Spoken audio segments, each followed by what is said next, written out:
fell. Jezebel, it was you. Jezebel, it was you. Ever a pair of eyes promised paradise, deceiving me, grieving me, leaving me blue. Jezebel, it was you. Mi nombre es Miguel López y junto a Gala Berger soy co-curador de la exposición Y de pronto no había más orilla, una exposición que revisa y que genera diálogos de obras de la colección Il Posto. Este proyecto estuvo dividido en dos partes, la primera dedicada a la liquidez, a los fluidos, a la humedad, y esta segunda edición que tenemos ahora mismo en sala está dedicada a lo desértico, a la aridez y a la sequedad.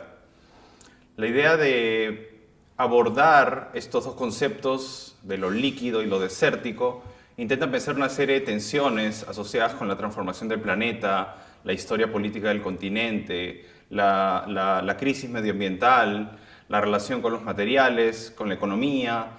Y lo que intentamos básicamente fue generar una especie de exposición que genere conexiones de manera poética o especulativa entre las piezas, a partir de representaciones, el uso de determinados elementos matéricos, a partir de ciertas formas que aparecen, que se repiten y que se resignifican a través del trabajo de artistas de diferentes geografías y generaciones.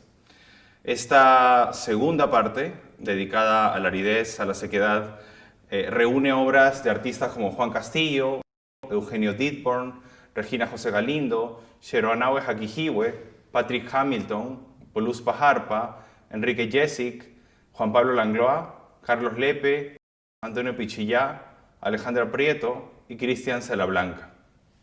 Yo creo que uno de los desafíos de una exposición, de una colección, es poder establecer relaciones que no sean demasiado literales ni evidentes, sino más bien inesperadas. Es decir, que ocurre entre el encuentro de piezas que vienen de distintos contextos, de distintos tiempos.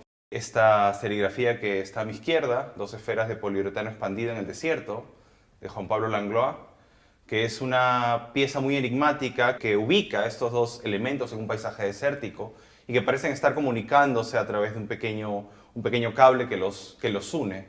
Es una especie de dispositivo, es una suerte de materialidad ritual que interrumpe un paisaje como el desierto, en el cual aparentemente no hay nada.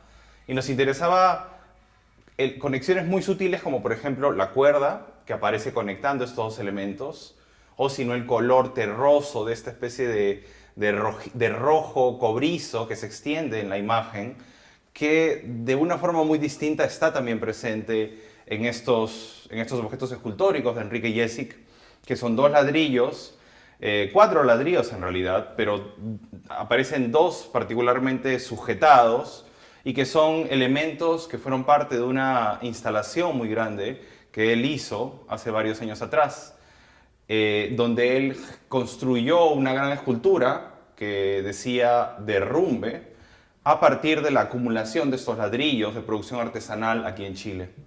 Y lo que le interesaba mucho al artista Enrique Jessic era esta dimensión porosa, irregular, carcomida, llena de orificios y imperfecciones del propio ladrillo, ¿no? Que está hablando de la memoria del material y que a su vez también nos remite de una manera distinta a la aridez, a la sequedad y a la construcción, de cómo se van construyendo a partir de esta apilación de elementos.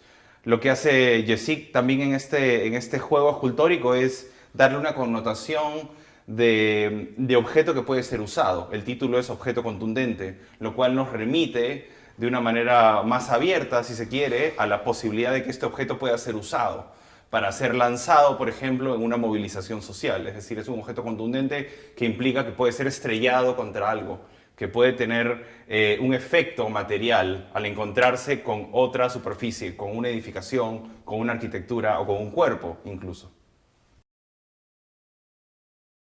Esta obra de Carlos Lepe, de 1977, es la pieza más temprana que tenemos en la exhibición. Es una técnica mixta que se titula Fragile, frágil, en donde vemos una serie de elementos que están pintados, que están resecos y que se adhieren a la imagen como una suerte de gran ensamblaje, que tiene incluso ciertos elementos decorativos, barrocos y que tienen la palabra frágil escrita al medio. La pieza remite indirectamente a una serie de obras que Lepe estaba desarrollando en los años 70, en las cuales su propio cuerpo, que era el vehículo central de su práctica, en muchos momentos aparecía enyesado, aparecía envuelto en vendajes, ¿no? Y aquí podemos sentir esa tensión sobre una especie de cuerpo ausente, pero sobre el cual también hay una suerte de presión. Esta pequeña corona, por ejemplo, parece que puede aludir a distintos usos sobre el cuerpo, como si fuera una especie de prótesis. Y al mismo tiempo, la superficie blanca extendida nos remite a una especie de imagen desértica, como una especie de paisaje de sal, de salitre, de cal, que tienen también efectos sobre el propio cuerpo. Y nos parecía interesante esta alusión, ¿no?, a la relación entre los restos del desierto, de la pampa, de la sal sobre el cuerpo, que es un cuerpo que no aparece y que hace un vínculo interesante con otras piezas de la exhibición en la cual el cuerpo está directamente en diálogo con esos residuos del desierto. Esta fotografía de Regina José Galindo, una artista guatemalteca que se ha caracterizado por utilizar el cuerpo como el vehículo central de su trabajo, de fin de los años 90, para hacer una denuncia sobre la violencia sobre el cuerpo femenino, sobre la tierra, las desapariciones, los efectos de la violencia política en Guatemala y en otros lugares. Galindo es invitada en el año 2015 a realizar una intervención en la Galería Gabriela Mistral, en la cual ella llena la sala con acerrín de árbol de pino y ella se sumerge en este acerrín. Entonces, uno de los remanentes de esa performance, de esta fotografía profundamente enigmática, donde aparece una cabeza que sobresale de esta especie de montículo enorme del acerrín. La obra está hablando tanto sobre la explotación y la extracción de la materia prima y la devastación del medio ambiente, así como la posibilidad de encontrar un cuerpo, de pronto un cuerpo desaparecido tal vez, un cuerpo abandonado en medio de este paisaje de desolación.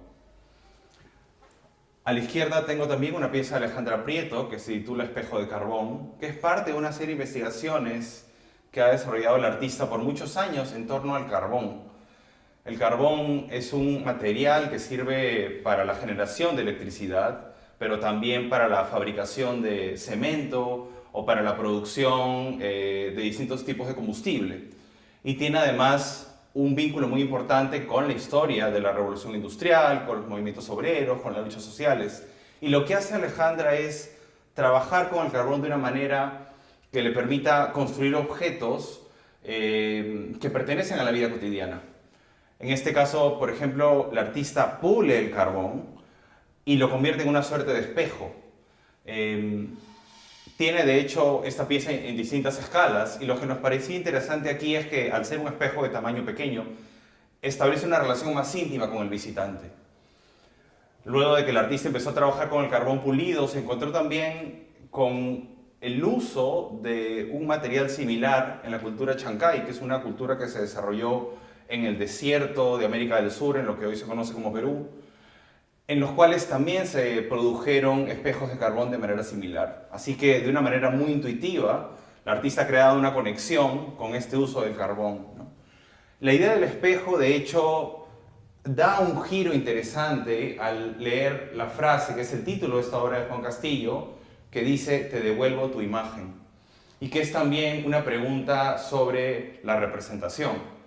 Esta obra, que fue realizada originalmente a inicios de los 80, cuando Juan Castillo era parte del Grupo CADA. El Grupo CADA era un grupo de activismo, de acciones de arte en los años de la dictadura, que empezó a reclamar el espacio público como un museo, un lugar en el cual puedan amplificarse voces de resistencia. Y una de las imágenes, la imagen central en realidad de esta obra es el propio Juan Castillo generando esta escritura con spray en un muro de la Panamericana que dice Eriazos, desiertos, cereales, Panamericana Norte, Chile. Y es un tipo de diálogo enigmático con el paisaje, con el contexto político en el cual ocurría esta acción, y al mismo tiempo, como decía, con la pregunta sobre qué imagen. Cuando él escribe, te devuelvo tu imagen, ¿a qué imagen nos estamos refiriendo? ¿No? ¿Qué tipo de reflexión, de retorno hay? Estas esculturas del artista costarricense Cristian Salablanca se encuentran distribuidas a lo largo de la sala. Se titulan Hueso de Culebra y es una serie de piezas nuevas que el artista ha venido realizando a través de un ensamblaje muy delicado de piezas de carbón y unas pequeñas cabezas de culebras que él construye con borrador. Las culebras son colocadas en estas bases planas y aparecen y sugieren y aparecen moviéndose, ¿no? Lo cual implica que ese movimiento del carbón deja marcas sobre el soporte blanco. Las piezas están inspiradas en memorias personales, en particular las evocaciones que Cristian tenía de su abuela y el uso de ciertas plantas medicinales, como la menta, que aparece de hecho en estos pequeños frascos de vidrio, donde podemos ver restos de menta, restos de hojas, pequeñas ramas, que aluden a esta dimensión sanadora, ritual y protectora.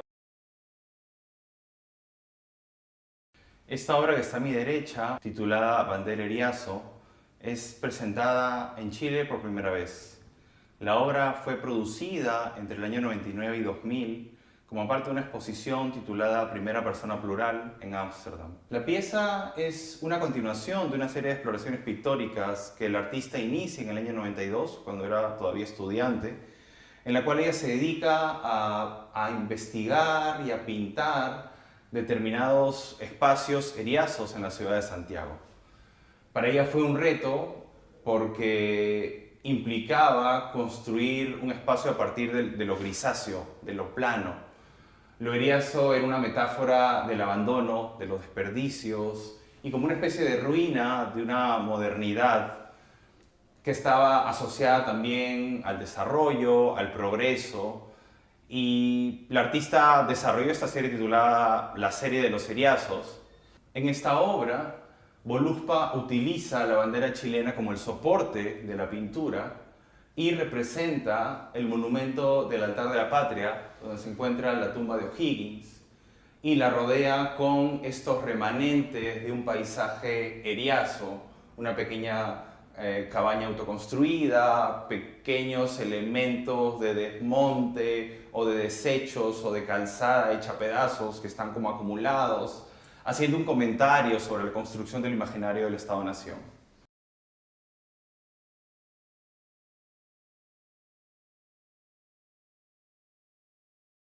Esta obra es un desafío a las nociones tradicionales de tejido en telar, porque como pueden ver es una pieza que ubica los hilos de manera vertical y no horizontal como tradicionalmente ocurre. Pichillá es parte de la comunidad maya Sutujil de San Juan de la Laguna, en Guatemala, en el borde de la ribera del lago Atitlán.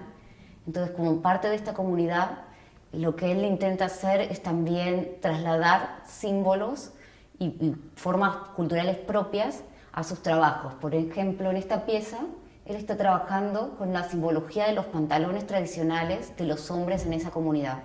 Y también está usando teñido de materiales orgánicos, como en este caso el plátano, que genera este color negro, ¿no? Y también es un símbolo maya del fuego, lo que hace y permite relacionar dentro de esta misma exhibición con las piezas que Miguel ya describió, que hablan sobre el carbón, que hablan sobre el fuego, o los ladrillos de Enrique Jessic, ¿no? La idea de que el fuego también es un productor de desertificación, es un productor de materiales secos, de materiales donde el agua escasea, ¿no? Entonces esta pieza forma parte de esa narrativa que está dentro de la exhibición. Esta pieza de Yerbanahue Jaquijiwe es una pieza que es increíble porque nos remite a diferentes caminos microscópicos de la naturaleza, como si la viéramos muy de cerca. También, como está producida en tierra y en colores naturales, puede también hacernos acordar de caminos, de visiones de la selva desde arriba, ¿no? Entonces, es también raíces, es también muchas formas de describir lo árido pero desde una perspectiva viva, porque el desierto no es únicamente desolación o únicamente sequía, también en el desierto habitan innumerables microorganismos, plantas, ahora mismo el desierto de Atacama ha floreado, entonces hay muchas maneras de entender el desierto no solo como una especie de lugar seco, también es una fuente de vida, y en estas obras de Yerba Nahue nos remiten a eso y creo que hacen un buen balance en la exhibición, porque hacen eso, no solamente hablan de la extracción y de la desolación de lo desértico, sino que también producen una mirada hacia el mundo vivo. No tears, no fears. Remember there's always Este video de Eugenio Dittborn que presentamos en la exhibición recompila una serie de imágenes de la cultura popular, donde Dittborn ha entremezclado diferentes momentos, ¿no? Como el nacimiento de su hija, una amiga haciendo natación, pero sobre todo decidimos incluir la pieza en la exhibición por esta escena en la que se lo ve al mismo Dittborn con un barril que podría llegar a ser de una sustancia como petróleo y que nos parece que es algo que también alude mucho a la idea del desierto como un lugar donde se ha contaminado libremente, donde se han generado estas políticas extractivas y estos desechos que, como el desierto es un lugar alejado en el que no mucha gente tiene acceso, ¿no? Es como que si las empresas pudieran dejar ahí todos sus desperdicios. Y también en la historia del land art, ¿no? Que generalmente produce imágenes bellas, ¿no? Como imágenes que dialogan con el paisaje y de alguna manera lo exaltan. Esta idea de ver a un artista contaminando o esparciendo este material acuoso, líquido, negro, nos parece que es muy interesante en el contexto de esta exhibición. paradise, deceiving me, grieving me. Estas dos obras que me acompañan son parte de la serie Atacama del artista Patrick Hamilton. A lo largo de varios años, Hamilton se ha dedicado a investigar los efectos de la economía neoliberal y las políticas extractivas. Esta serie en particular ensambla dos materiales, planchas de cobre pulido sobre fotografías del desierto de Atacama. Como sabemos, el desierto de Atacama es uno de los lugares de mayor extracción de cobre, que hace que hoy por hoy Chile sea uno de los mayores proveedores de cobre en el mundo. La pieza alude al efecto de las políticas extractivas en el territorio. Como podemos ver, el cobre refleja la luz y genera como una suerte de movimiento abstracto de formas, mientras que el desierto, en el fondo, la fotografía del desierto aparece sustraída de color. Es una imagen en blanco y negro.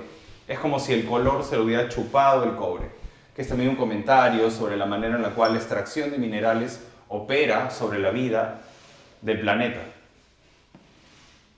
Es también interesante la forma en la cual Hamilton se acerca al imaginario del desierto, porque por largo tiempo la construcción del desierto como un lugar sin vida, como un lugar en el cual solo reina la muerte, ha servido para que la mirada colonial vea en estos espacios abandonados, entre comillas, como un lugar de solo extracción de capital.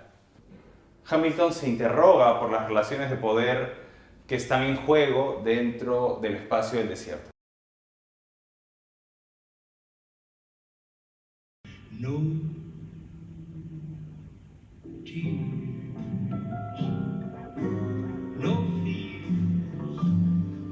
Remember there's always tomorrow. So what if we have to part? We'll be together again. Your kiss, your smile, our memories are treasured forever.